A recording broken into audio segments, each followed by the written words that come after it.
So hello guys, welcome back to my channel एनीफाई 2.0 पर। तो आप सभी कैसे हैं? तो चलिए पार्ट को शुरू करते हैं। तो इस पार्ट की स्टार्टिंग वहीं से होती है जहां पर हमने पिछले पार्ट को एंड किया था, जहां हम देखते हैं कि टेस अभी भी ये देख रही थी वो कि उसके ग्रैंडपा ने उसे हाँ कर दिया कि वो अब बैटलफील्ड में जा सकती है। लेकिन उसके ग्रैंडपा उसे बताते हैं कि उसकी कुछ कंडीशंस है कि तुम वहाँ पर जा सकती हो। टेसा उनसे पूछती है कि उनकी क्या कंडीशंस है, जिनके बाद वो ग्रैंडपा उन्हें बताते हैं कि पहली कंडीशन तो ये है कि तुम्हें अभी भी अपने मम्मी पापा से इस चीज़ की इजाज़त लेनी होगी, और दूसरी कंडीशन ये है कि अगर तुम्हारे टीममेट्स को ये लगा कि तुम अपना ख्याल नहीं रख सकती हो तो मैं कभी भी तुम्हें वापस बुला सकता हूँ और मैं तुम्हें वापस भी नहीं जाने दूँगा। जिसे सुनकर टेसा कहती है कि हाँ, मैं बिल्कुल इसका ध्यान रखूँगी। हम देखते हैं कि टेसा काफ़ी ज़्यादा खुश थी है ये सब सुनकर, लेकिन हम आगे देखते हैं कि वो आगे उसे इसलिए भी वार्न करते हैं कि तुम्हें अपने सेकंड स्टेज की पावर्स को यूज़ नहीं करना है। हमें ये बताया नहीं जाता कि उसकी सेकंड स्टेज की पावर कौन सी है। मेरे ख्याल में गाइस जो इसने पिछले पार्ट में यूज़ किया था शायद वही होगी। वो उसे आगे कहते हैं कि तुम्हें अभी भी इसका यूज़ करना ढंग से नहीं आता है, इसलिए ये ध्यान रखना कि तुम ऐसी कोई सिचुएशन में ना फंसो जहाँ पर तुम्हें इसका यूज़ करना पड़े। जिसके बाद हम देखते हैं कि टेसा वहाँ से जाने लगती है और वो उससे ग्रैंडपा से कहती है कि आपको टेंशन लेने की ज़रूरत नहीं है, मैं इसका बिल्कुल ख्याल रखूँगी और मैं पूरी तरह से आपका ध्यान रखूँगी। लेकिन हम देखते हैं कि ग्रैंडपा काफ़ी ज़्यादा परेशान थे उसके लिए।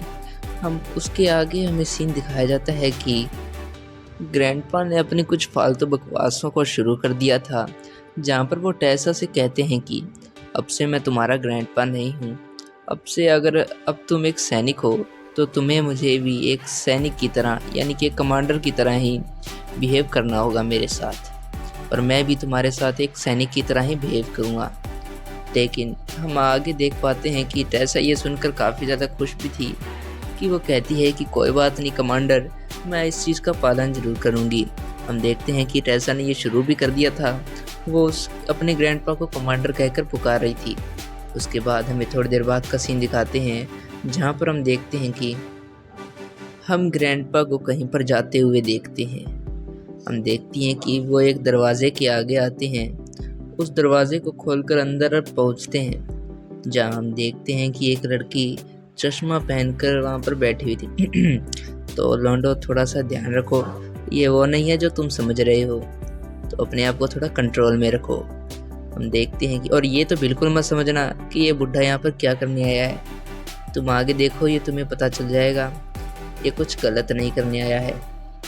आगे हमें दिखाते हैं कि ग्रैंडपा आगे जाते हुए उस बेड की तरफ जाते हैं, जहाँ हम देखते हैं कि वो लड़की उन्हें बताती है कि आई एम सॉरी, क्योंकि मुझे नहीं पता था कि आप यहाँ पर आने वाले हैं।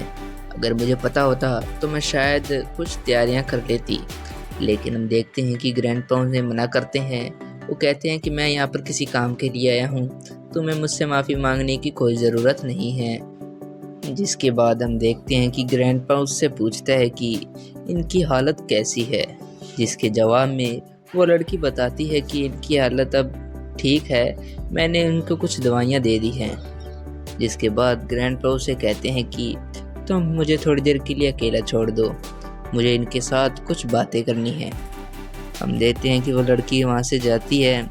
जिसके बाद ग्रैंडपा कहते हैं कि तुम मेरी काफ़ी अच्छी दोस्त थी, पुराने दोस्त होने के नाते मैं तुम्हारे लिए इतना तो कर सकता हूँ।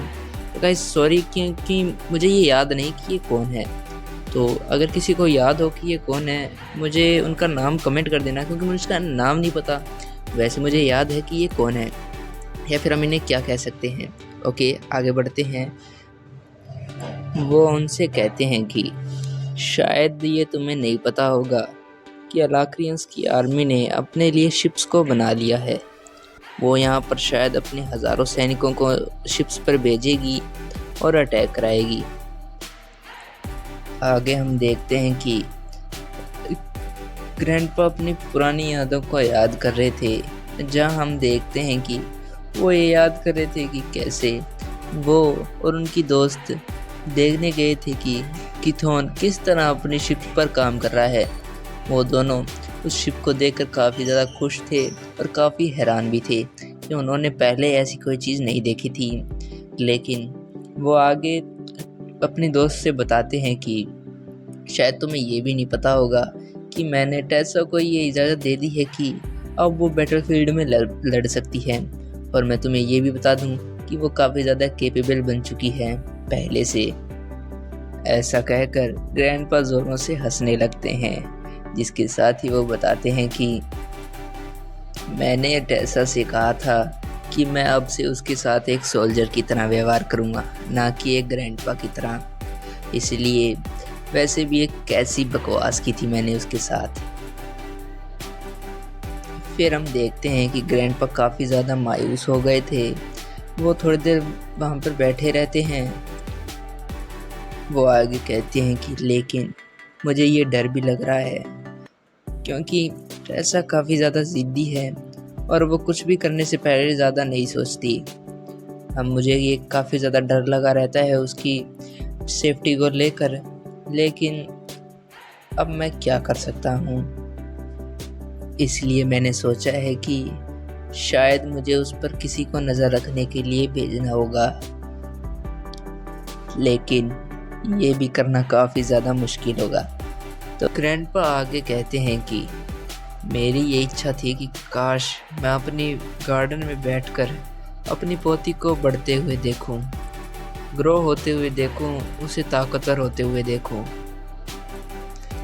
लेकिन मैं अपनी ही ग्रैंड डॉटर को बैटल में भेज रहा हूँ। इससे भद्दा मजाक मैंने आज तक नहीं सुना। सभी नेशंस के किंग अपनी जितनी हो सके उतनी मदद करने की कोशिश कर रहे हैं, लेकिन फिर भी ये काफ़ी नहीं है।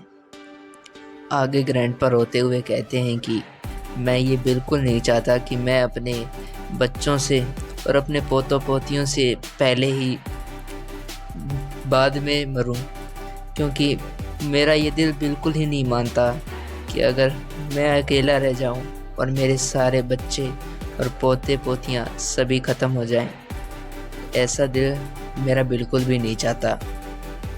और ग्रैंडपा ऐसे ही अपनी कुछ बातें करने लगते हैं जिन्हें हमें जानने की कोई ज़रूरत नहीं, क्योंकि ग्रैंडपा उनसे माफ़ी मांग रहे थे कि वो उन्हें नहीं रोक पाए, क्योंकि जो वो इन्फॉर्मेशन इकट्ठा कर रही थी उससे इकट्ठा करने में शायद उनकी जान भी जा सकती थी, ये उन्हें पता था।